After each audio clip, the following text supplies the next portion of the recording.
हरे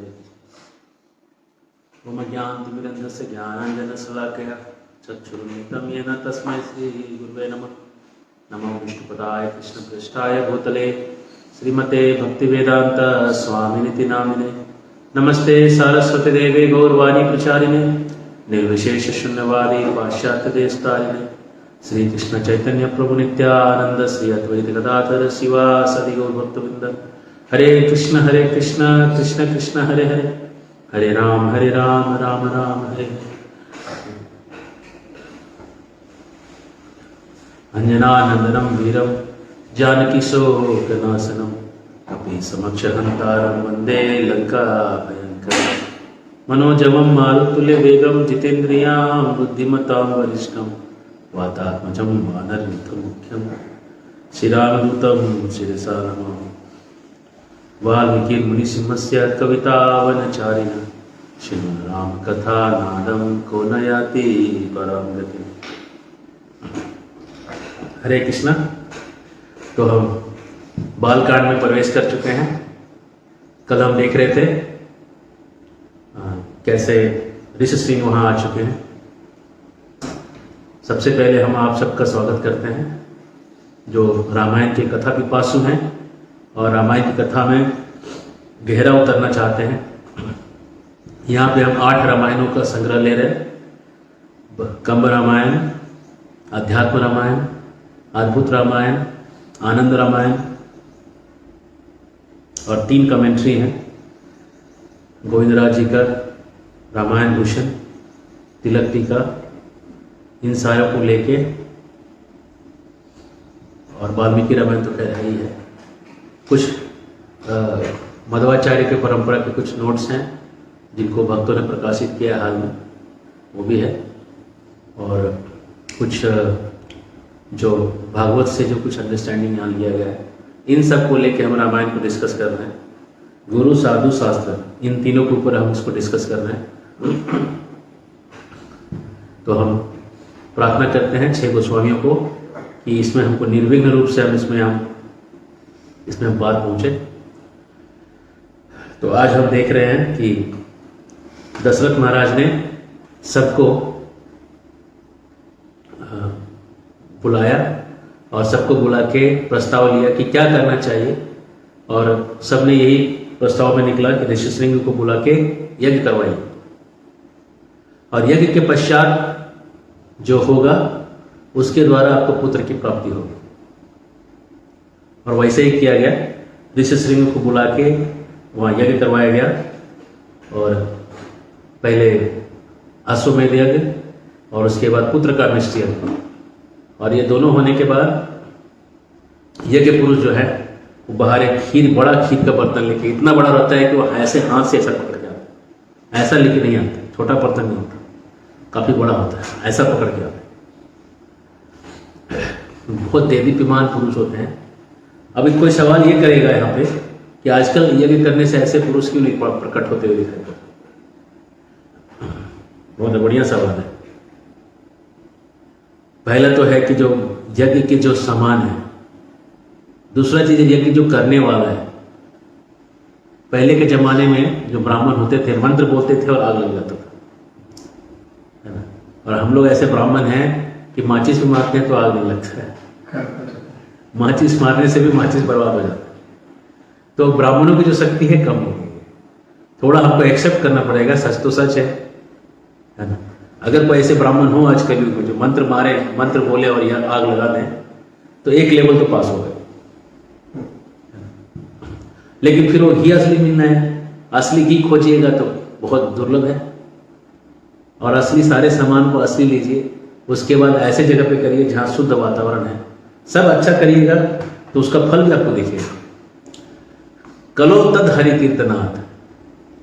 कलयुग में जो यज्ञ रिकमेंड किया गया है वो हरि कीर्तन है। हरि के नाम का संकीर्तन कलयुग में प्रस्तावित यज्ञ है। अगर आप इस यज्ञ को करेंगे तो आपको यज्ञ पुरुष घेर लेंगे नहीं, लेकिन आपको सामने सामने इसके फल आपको दिखाई पड़ेंगे। एक बार की बात है, हम बैंगलोर में घूम रहे थे और वहाँ पे एक आदमी ने मेरे से पूछा कि ऊपर कन्नड़ में पूछा ऊपर आकाश में बादल दिखाया और नीचे पूछा, बोला कि बारिश कब होगा। तो थोड़ा कन्नड़ थोड़ा हिंदी में बोला, मैं देखा आकाश में, मैं उसको देखा, मैं बोला साइंटिस्ट को पूछो। जब मोबाइल लिया तो साइंटिस्ट को पूछा, आईटी डेवलप हुआ तो साइंटिस्ट को पूछा, मोटरसाइकिल, कार, ट्रेन, मेट्रो में घूम रहे हैं, नम्मा मेट्रो बैंगलोर, तो साइंटिस्ट को पूछा। अब जब बारिश नहीं आ रही तो उन्हीं से पूछ लो। वो जो बच्चे होते हैं ना, अपना कुछ खाना वाना बनाते हैं, रोटी बनाते हैं, कुछ लकड़ी का रोटी, लकड़ी का कुछ खिलौना होता है, और 12 बजे तक बनाते रहते हैं। जब 12 बज जाता है तो फिर माँ के पास जाते हैं, बोलते माँ भूख लगा है, खाना दो। वो नकली रोटी से उनका पेट नहीं भरेगा, उनको मालूम है।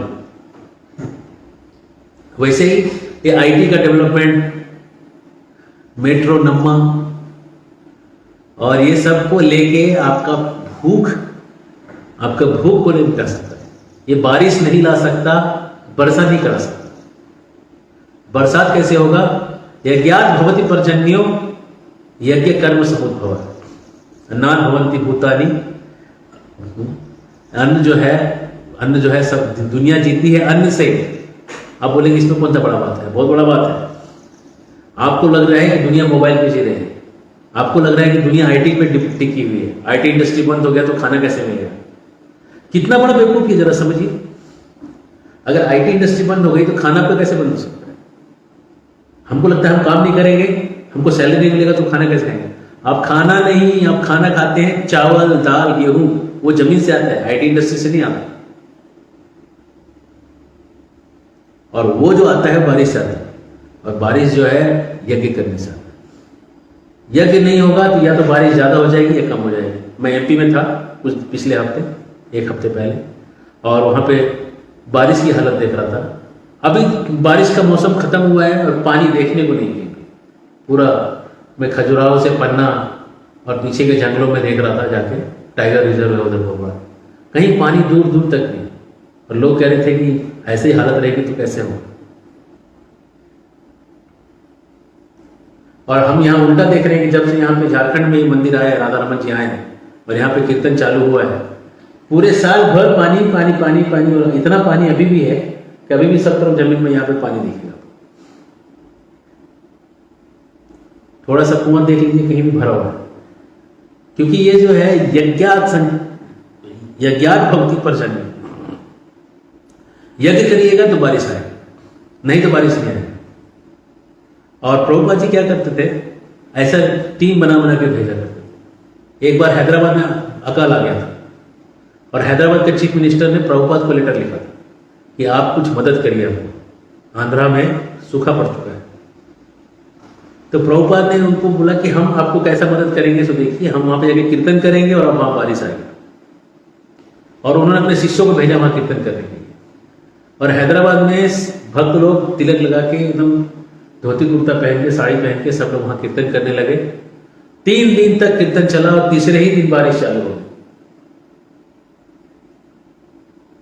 इसका मतलब है कि ये शक्ति है, ये यज्ञ की शक्ति से बारिश आता है, और कोई तरीके से बारिश नहीं आता, बारिश वहीं से आता है।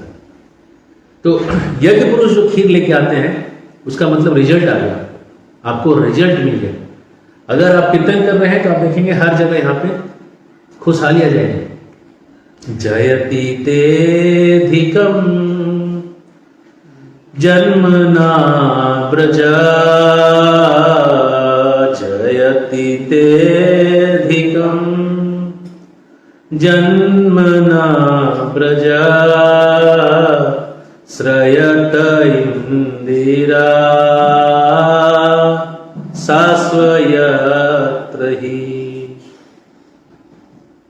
जब से प्रभु ने जन्म लिया तब से लक्ष्मी ही साक्षात ब्रज में बैठ गई।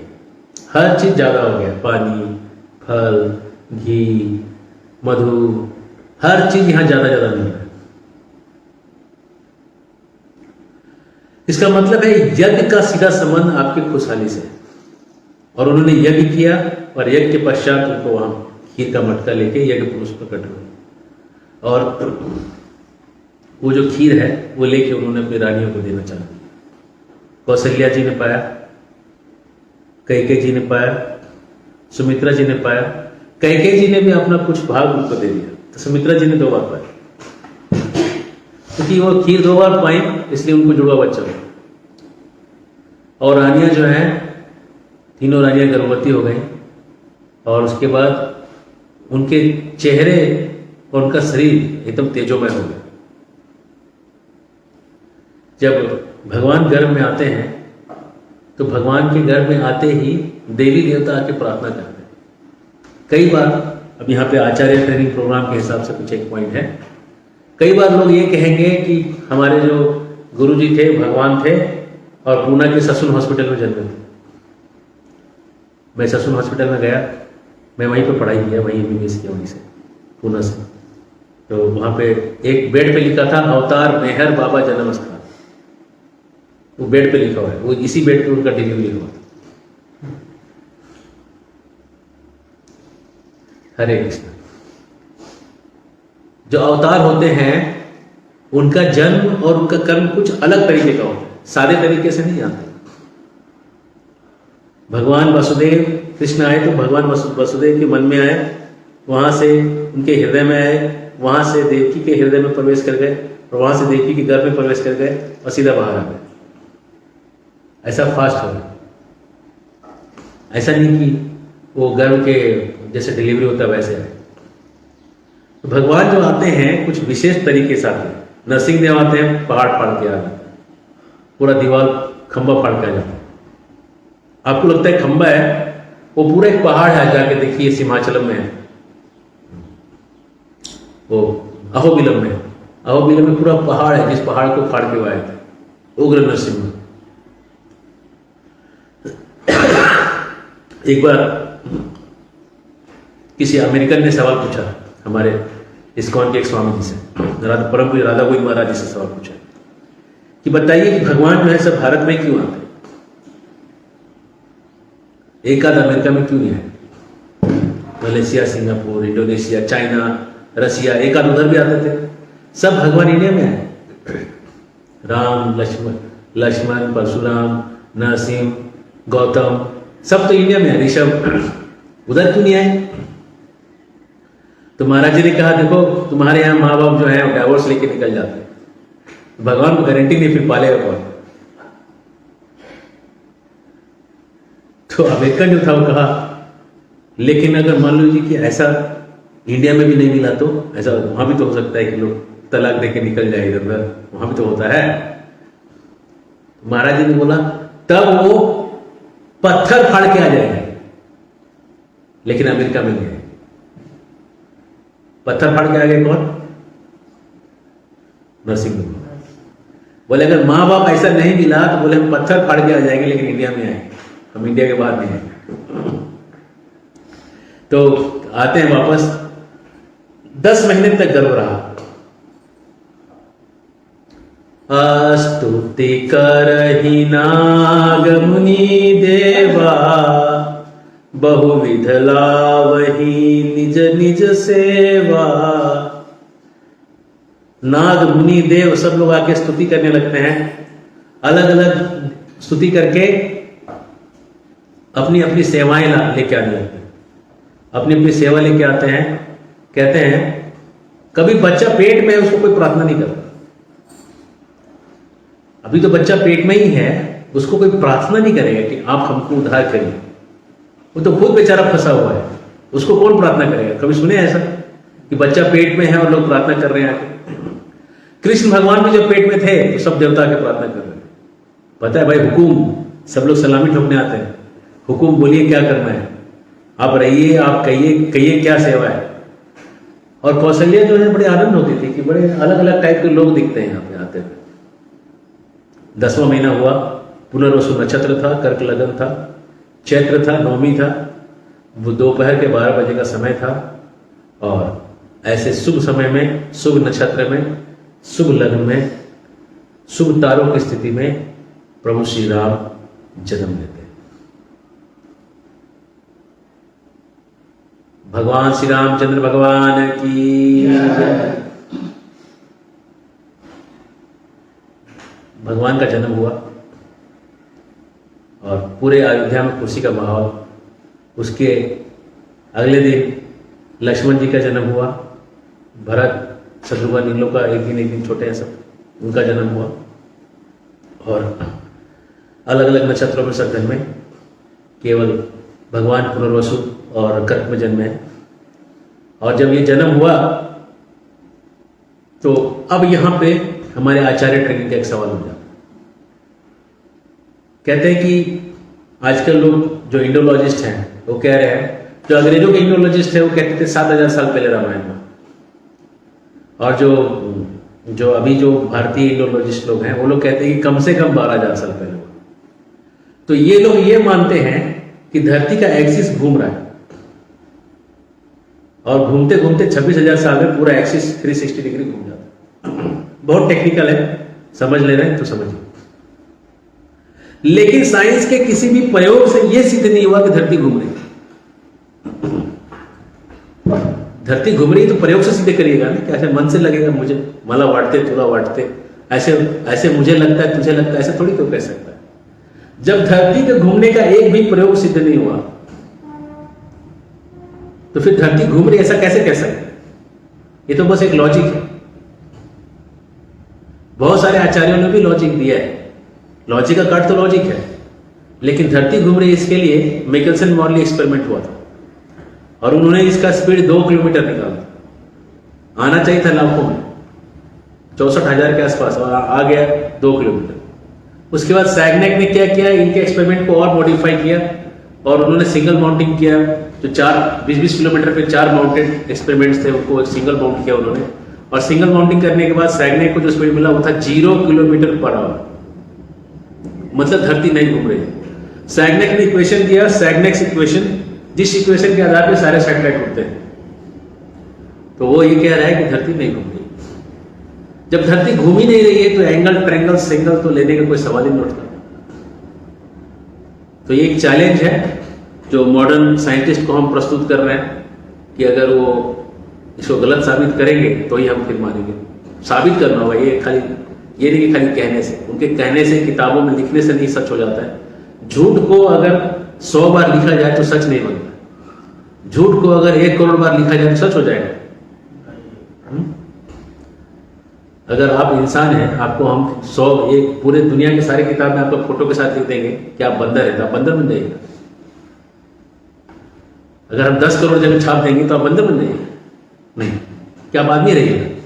तो साइंटिस्ट लोगों ने क्या किया है, सफेद झूठ को छाप छाप के सच बना दिया।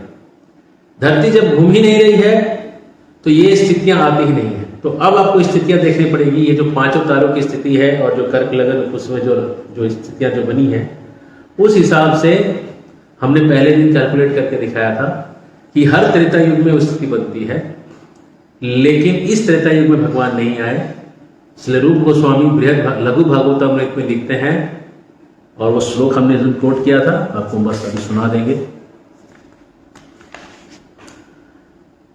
ततस्तु तौ राम वच प्रचोदिता वगायतम मार्ग विधान संपदा सचापि।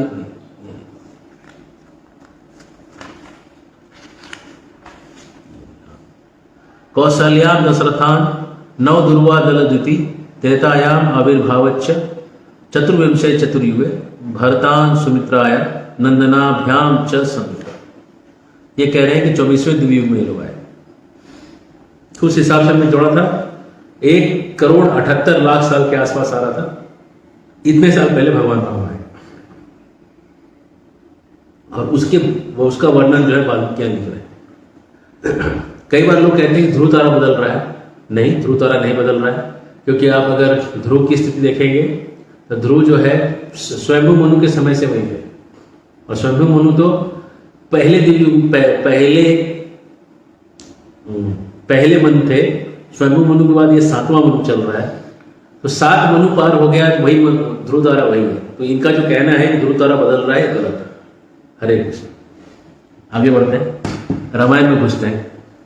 हम क्या करें, लोगों ने इतने कंफ्यूजन क्रिएट करके रखे हैं कि जगह जगह पे हमको उनको ठोकना पड़ता है, उसके बिना आगे चलने का कोई पॉइंट नहीं। अब ये बच्चे जो हैं थोड़े बड़े हुए, ठुमक ठुमक के चलने लगे, इनको जो है गुरु के घर में भेजा गया। गुरु गृह गए पठन रघुराई, अल्पकाल विद्या सब आई। छोटे छोटे बच्चे हैं, उनको गुरु के घर में भेज दिया गया पढ़ने के लिए। 3-3 साल में वो चले गए, पढ़ने के लिए चले। आजकल 3 साल में LKG UKG में डाल देते हैं ना, 3 साल, हाँ 2 साल में PG भेज देते हैं। हाँ, तो वही 2-3 साल में राम भी चले गए। चैन नहीं बच्चों को, पढ़ा पढ़ा के छोड़ते थे। जब वहां गए तो उन्होंने धनुर्विद्या सीखा। तो एक स्त्री एक बार मटके लेके, मटकों पे मटका लेके चल रही थी, उसके बड़ा एक नथ था। तो राम ने क्या किया, राम और लक्ष्मण क्या करते थे, दोनों एक साथ तीर छोड़ते और जाके तीर दोनों मिल जाता था। फिर वो ऐसा जाके फिर ऐसा मिलता था, 3-4 जगह मिलता था, ऐसे लोग साथ में तीर छोड़ते थे। ऐसा लोग सीख गए थे एक साथ छोड़ने। तो उन्होंने क्या किया, एक साथ तीर छोड़ा और उसके नथ को दोनों साइड से दबा दिया तीर में, और दोनों तीर निकल गए। और इतने स्पीड से निकला कि उसको तीर दिखा भी नहीं, उसको बस नथ दबता हुआ दिखा, नथ दब गए। तो उसके बाद दोनों हंस रहे थे। तो ये पूछते, तुम हंस क्यों रहे हो? बोले हमने ही तो उसको दबाया है। बोला तुमने कब दबाया? बोले देखो। तो उन्होंने फिर से एक एक तीर लिया। इस बार तो उनको देख रहा था कि तीर रखा हुआ है, और तीर छोड़ा, उसके बाद वो कुछ दिखा नहीं। वो दोनों तीर आए और उसको उतना ही बड़ा कर दिया जितना पहले पड़ा था, और दोनों तीर निकल। हरे ऐसा हुआ तीरंदाज। तो भगवान जो है गुरु के गुरुकुल में गए और विद्याओं को फटाफट फटाफट फटाफट सीखते गए। कृष्ण भगवान भी 64 दिन में 64 विद्या सीख के आ गए, है ना। तो जब जैसे विद्या सीख के आए, जब वो घर पे आए वापस, तो कहते हैं 8 साल के आसपास की उम्र, 8-10 साल की उम्र थी। तो कहते हैं कि वहां से उस समय विश्वामित्र मुनि आते हैं, और विश्वामित्र मुनि आते हैं, जैसे विश्वामित्र मुनि आते हैं सीधा उनको अंदर लेके आया जाता है, और वहां पे दशरथ महाराज उनको बुलाते हैं, बिठाते हैं। विश्वामित्र मुनि का खासियत ये था कि बड़े तपाकी थे, ठान लेते थे तो ठान लेते थे। वो थे क्षत्रिय, लेकिन पैदा होके क्षत्रिय होके भी तपस्या करके करके करके ब्राह्मण बन गए। इतना आसान नहीं एक ही शरीर में ब्राह्मण बनना। ये ऐसा है कि शेर को हाथी बना दीजिए या गाय बना दीजिए, शेर अगर चाह ले कि हम गाय बन जाए, बड़ा मुश्किल काम है। लेकिन ऐसा तपस्या किए कि वो गाय बन के ब्राह्मण बन के। जब ब्राह्मण बन गए तो वहां आए, जब वहां आए तो उनको आने का कारण बताया उन्होंने कहा कि हमारे यज्ञ में विश्वामित्र मुनि आए थे बिहार से। बिहार में बक्सर करके जगह है, गंगा जी के दक्षिण भाग में, वहाँ पे आश्रम है, अभी भी है, आज भी आश्रम है वहाँ पे। और मामा जी महाराज, परम पूज्य मामा जी महाराज, जो नारायण दास गोस्वामी भी कहलाते हैं, वहाँ पे बहुत सारी कथाएं की हैं। और मामा जी इसलिए कि सीता जी को अपना बहन बोलते थे, तो चूंकि भक्त लोग सीता जी को माँ समझते हैं, इसलिए उनको मामा जी कहते हैं। मामा जी महाराज, उनका नाम पड़ा था मामा जी महाराज। और मामा जी महाराज मिथिला के भाव में बहुत कुछ बोलते थे। ऐसे आज के बहुत बड़े संत लोग हैं, लेकिन जब मिथिला भाव में प्रवेश होता है तो कहते हैं कि हमारा इस भाव में प्रवेश नहीं है, हम कुछ नहीं बोले। ये भी अच्छी बात है। मुझे इन संतों के चरणों में भी मैं शीश नवाता हूँ जो ऐसा कहते हैं। और तो जब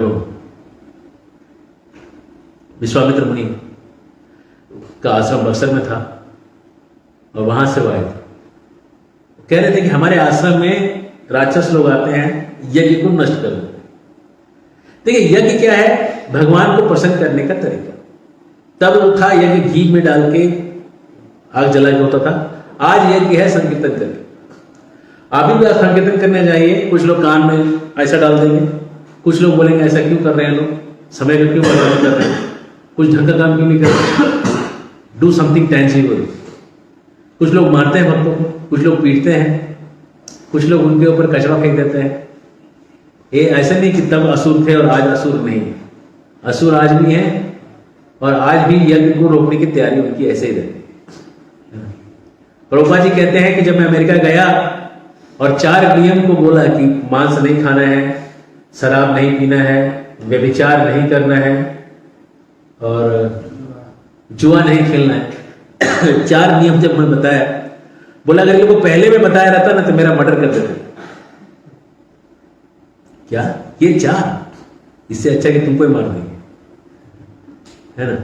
प्रभुपाद जी ने 1 साल तक कुछ नहीं बोला, खूब प्रसाद खिलाया, प्रसाद खिलाया, प्रसाद खिलाया।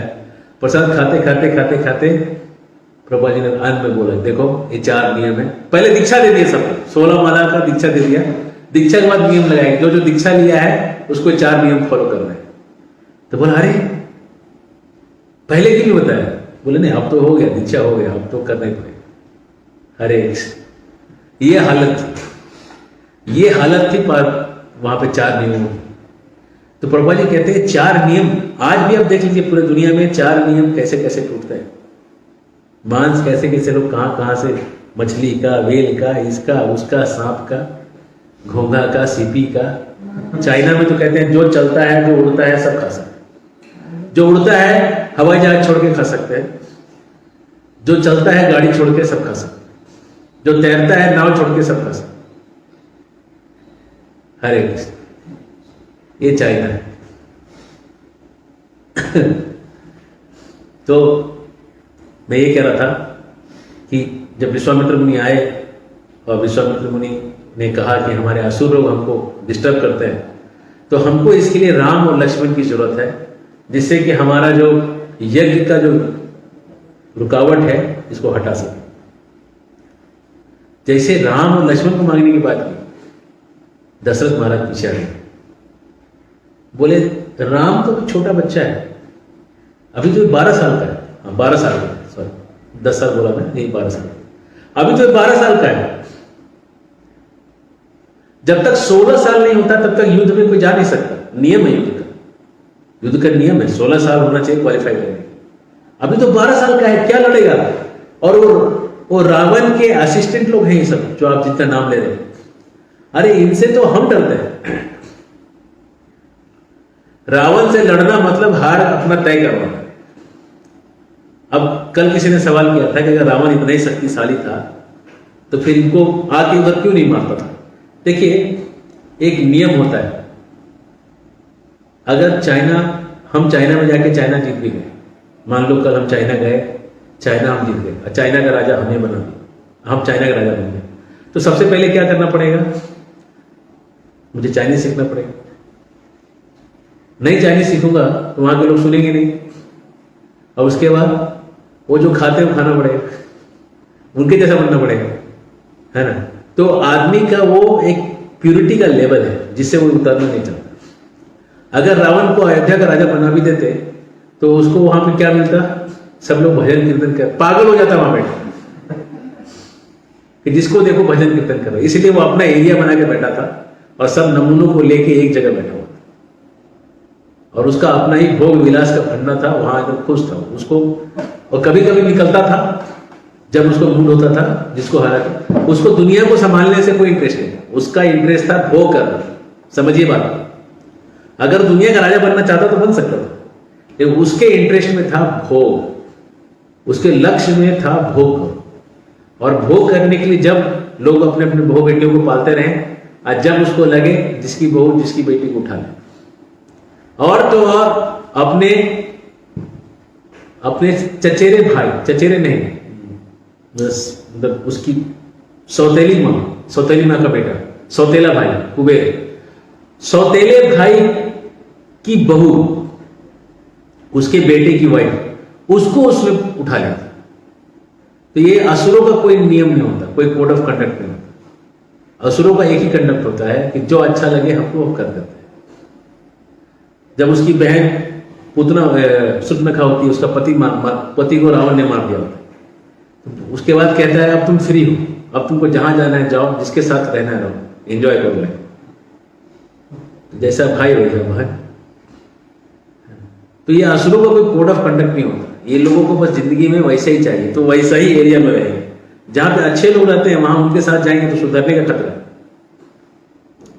और इनके लोग तो घूमते रहते थे अयोध्या में, इनका कुछ कुछ इधर उधर असुर लोग घूमते रहते थे, कुछ कुछ हंगामा करते रहते थे। तो हर का अपना अपना एक एरिया होता है, तो विश्वामित्र ने जैसे बोला, दशरथ जी पीछे हट गए और इसके बाद विश्वामित्र को गुस्सा आया। भोजपुरी में भजन है, देई के वचनवा काहे करेला बहनवा हो, रघुवंशी राजा। देई के वचनवा काहे करेला बहनवा हो, रघुवंशी राजा। राम होयन नारायण अवतार हो, रघुवंशी राजा। राम होयन नारायण अवतार हो, रघुवंशी राजा। विद्या बहु पैबे खलबधी कुशल घर आइहे, होई है जगत के निस्तार हो, रघुवंशी राजा। हो रघुवंशी, हो रघुवंशी, हो रघुवंशी, हो रघुवंशी राजा। मानिला कहनवा दैद दुई ललनवा, नाही होई कुछ ही बिगाड़ हो, रघुवंशी राजा। नाही हो कुछ ही बिगाड़ हो, रघुवंशी राजा। नाही पतियाला, नाही पतियाला, अपने गुरु से बतियाला।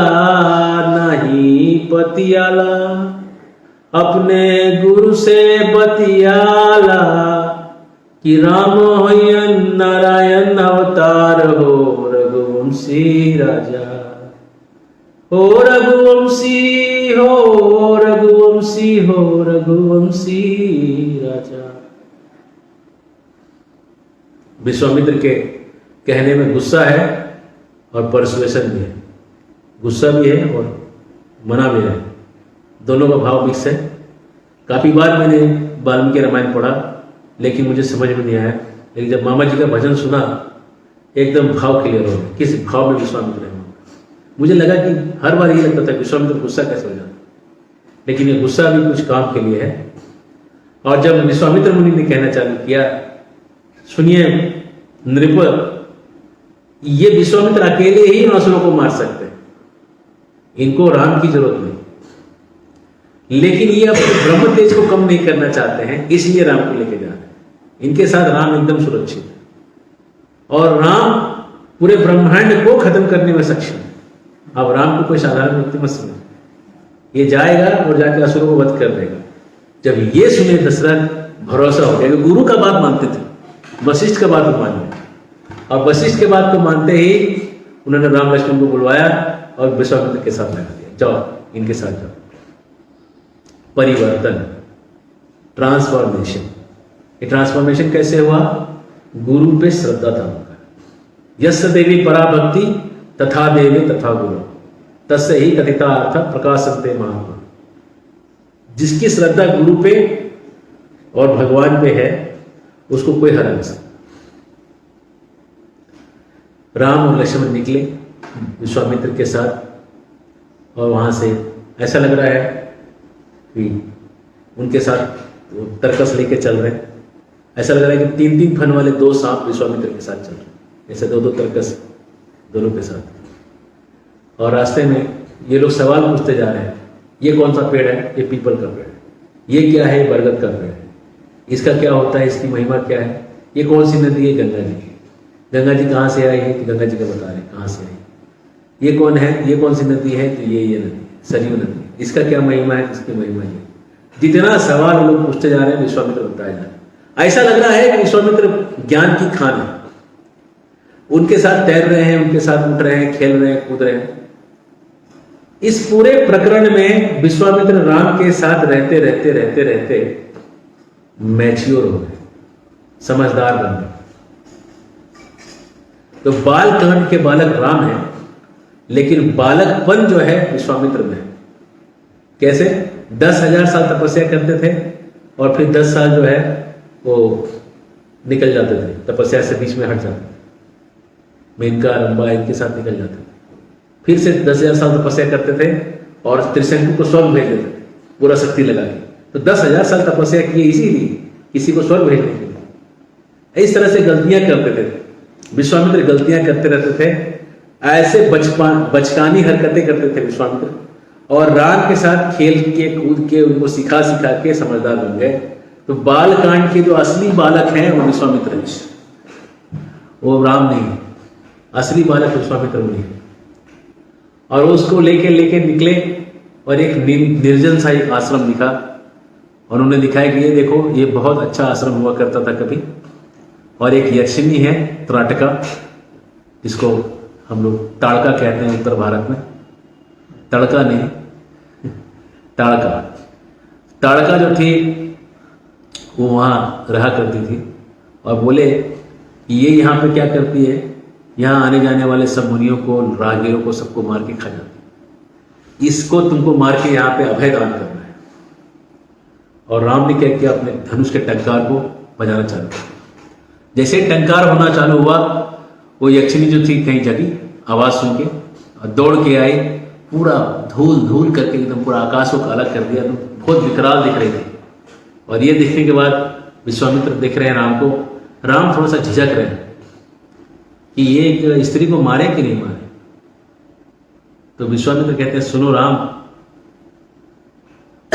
जब चारों वर्णों को खतरा हो जाए तो उसको बचाने के लिए स्त्री को भी मार सकते। शंकर जी ने भी एक स्त्री को मारा था, कब मारा था उन्होंने बताया, कब स्त्रियों को मारा गया ऐसा उन्होंने बताया। राम मारना नहीं चाहते थे, लेकिन सबसे पहला जिसको मारे वो एक स्त्री थी। देखिए, धर्म को पालन करने का आसान नहीं। भगवान राम आए थे मर्यादा पुरुषोत्तम होकर, मतलब कभी मर्यादा को कट नहीं करेंगे, तोड़ेंगे नहीं। और स्त्री को मारना क्षत्रियों के लिए है, और पहला जिसको मारने वाले हैं खड़े हैं इसके सामने, वो एक स्त्री है। धर्म संकट आया है ना, धर्म संकट आ गया ना। कृष्ण भगवान भी पहले किसको मारे, पहला असुर पूतना, एक स्त्री थी। तो भगवान राम को जब ऐसा बोले तो भगवान ने तीर चलाया, यक्षिणी के छाती को फाड़ता हुआ यक्षिणी को लेकर ताड़का वहीं पे गिर के ढेर हो गई, और पूरा जंगल जो है निर्भय हो गया। और विश्वामित्र इतने खुश हुए कि नदी के किनारे ले जाके इन लोग को आचमन करवाए, और इनको शस्त्रों के गुह्य ज्ञान को प्रकट करके दे दिया। बल, अतिबल, विद्या, महाविद्या, आग्नेयास्त्र, वायवास्त्र, सारे अस्त्रों को उन्होंने संधान कर करके इनको दिया। ये अस्त्र कैसे आते हैं, ये अस्त्र जो हैं आपके साथ रह सकते हैं या आपके मन में भी रह सकते हैं मंत्रों के रूप में, और जब आप उसको मंत्र को उच्चारण करते हैं वो अस्त्र सामने आपके प्रकट हो सकते हैं। अस्त्रों में ऐसी शक्ति होती है। हरे कृष्ण। तो ये सारे के सारे अस्त्र जो हैं, बहुत सारे, करीब 50 से ज्यादा अस्त्र जो थे विश्वामित्र मुनि ने उनको वहां दिए। मानवास्त्र असुरों को मारने के लिए, राक्षसों को मारने के लिए मानवास्त्र ज्यादा काम आता है।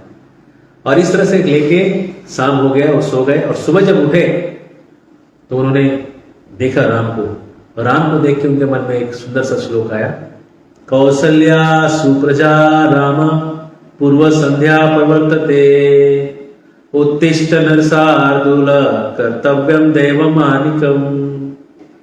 कौसल्या सुप्रजा राम पूर्व संध्या प्रवर्तते उत्तिष्ठ नरसार्दूल कर्तव्यम दैवमानिकम। एक बार और, कौसल्या सुप्रजा राम पूर्व संध्या प्रवर्तते उत्तिष्ठ नरसार्दूल कर्तव्यम दैवमानिकम। कह रहे कि कौशल्या के बेटे राम। अब कौशल्या का बेटा राम क्यों कहा, इसके ऊपर आचार्य टीका करते हैं। कहते हैं कि जब वो दशरथ को मांगने गए तो दशरथ ने ना बोल दिया, फिर वशिष्ठ ने समझाया तो उन्होंने हाँ बोला। लेकिन जब कौशल्या के पास गए, कौशल्या जो है वो जानती थी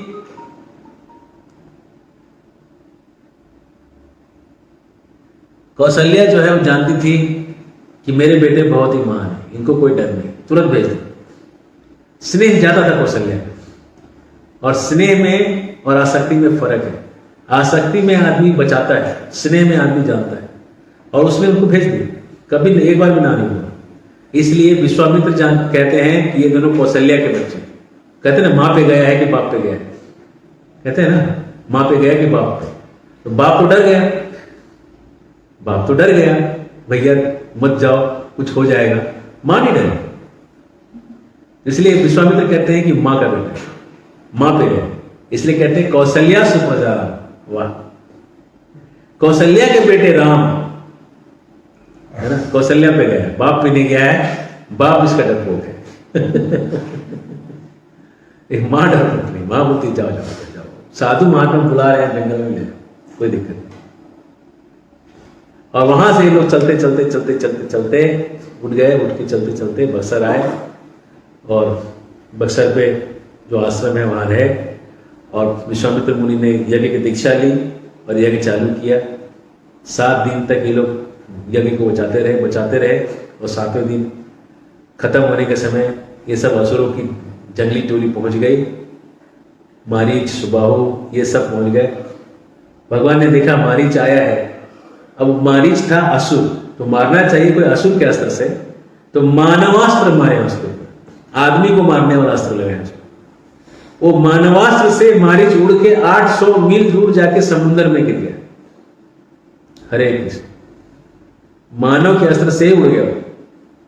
और उसके बाद राम के देखो देखो कैसा ये मारीच जो उड़ के जा रहा है।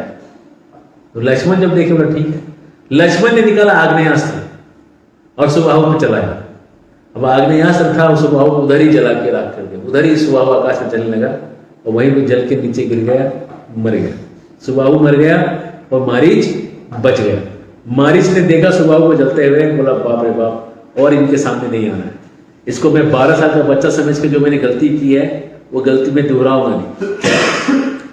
लेकिन आदत, आदमी की आदत है, आदत से मजबूर फिर से वो कुछ साल बाद पहुंचेगा, जब भगवान जंगल में घूमते रहते हैं महाराष्ट्र में, वहां फिर आता है और फिर भगवान उसको एक तीर मारते हैं और इस बार फिर समुद्र में गिरता है 800 मील दूर जाके।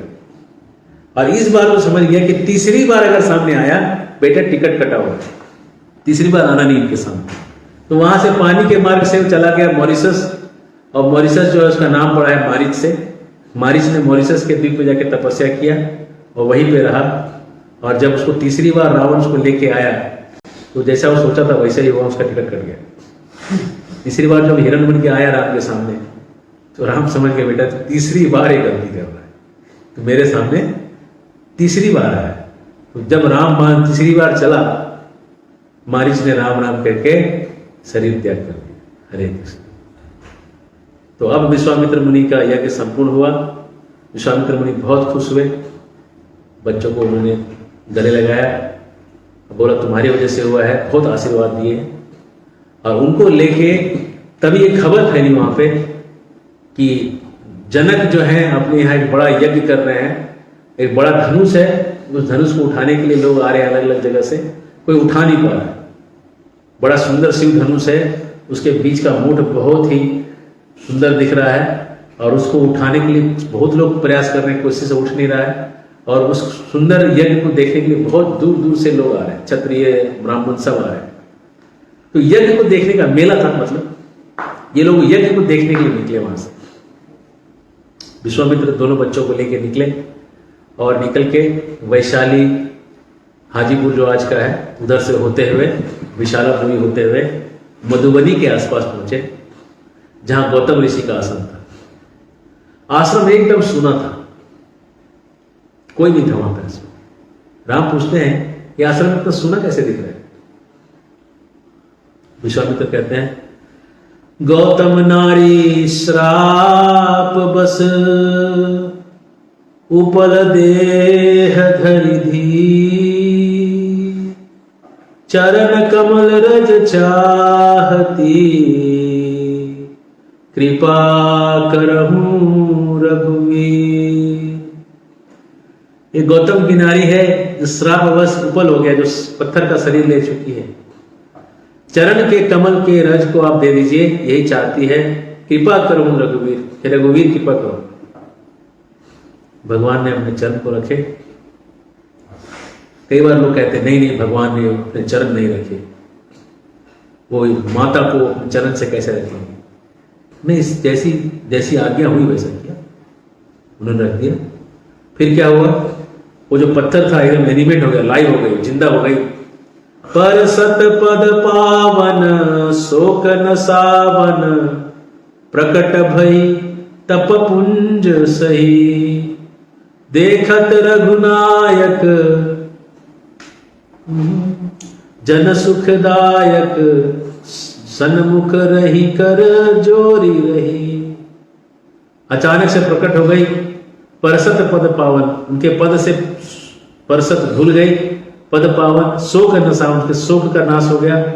प्रकट भई तप पुंज सही, तपस्या के पुंज के जैसे प्रकट हो गई। और सामने रघुनायक जन सुखदायक को देखने लगी और वो कहने लगी, बहुत सारी प्रार्थना करने लगी भगवान को और कहने लगी, विनती प्रभु मोरी मैं मति भोरी, नाथ न मांगू बराना। हे नाथ, मुझे कोई बर मत दीजिए, मैं बहुत भोली हूं, कुछ भी मांग लूंगी, मत दीजिएगा। बस आपके पद कमल परागा, रस अनुरागा, मम मन भ्रमर करे पाना। आपके पद के कमल के पराग पे मेरा मन का भ्रमर पान करता रहे, यही आशीर्वाद दे दीजिए। कहती है, आपके दर्शन, भोले बाबा कहते हैं कि आपका दर्शन हो जाए, इससे बड़ा भाग्य कुछ नहीं हो सकता। तो मेरे अगर पति के श्राप से मुझे आपका दर्शन मिल गया, तो भोले बाबा के कहने के अनुसार श्राप भी बढ़िया ही था कि ऐसा श्राप मिला जिससे आपका दर्शन, अगर श्राप से आपका दर्शन हो तो ठीक, आशीर्वाद से आपका दर्शन हो तो ठीक, बस दर्शन हो जाए किसी तरह। तो यही लाभ शंकर जाना, शंकर भी कहते हैं यही लाभ है जिंदगी का कि रघुनाथ जी का दर्शन हो जाए। और आपका दर्शन मुझे श्राप से हुआ, तो मैं कहता हूं कि मुनि ने बड़ा कृपा किया मेरे पे, जो श्राप दे दिया और श्राप देके आपका दर्शन करवा दिया। ऐसा ही श्राप सबको मिले, हरे कृष्ण, कि सबको रघुनाथ जी का दर्शन मिल जाए। और गई पति लोक आनंद भरी, भगवान रघुनाथ जी ने कहा कि जाओ अपने पति के पास आनंद से चली जाओ। और पति कहाँ चले गए थे? वैकुंठ चले गए थे। भगवान राम ने बस अहिल्या जी को सीधा वैकुंठ लोक भेज दिया पति के पास। हरे देखिए भगवान के पास कैसी शक्ति है, भगवान चरण छुआ रहे हैं, भगवान के पास ऐसी शक्ति है कि आपको वैकुंठ भी भेज सकते हैं। और वहां से फिर ये टोली आगे बढ़ती है और आगे बढ़ के जनकपुर पहुंचेगी। और जनकपुर में उस धनु यज्ञ को देखेंगे और इसको हम कल देखेंगे कि कैसे वो आगे बढ़ा, कैसे वहाँ क्या हुआ, धनुष के ऊपर क्या क्या हुआ। और सीता जी का स्वयंवर कल देखेंगे और फिर आगे उनका परिणय देखेंगे, कल देखेंगे। तब तक के लिए अनुमति दें। जय श्री राम। सीताराम लक्ष्मण की जय।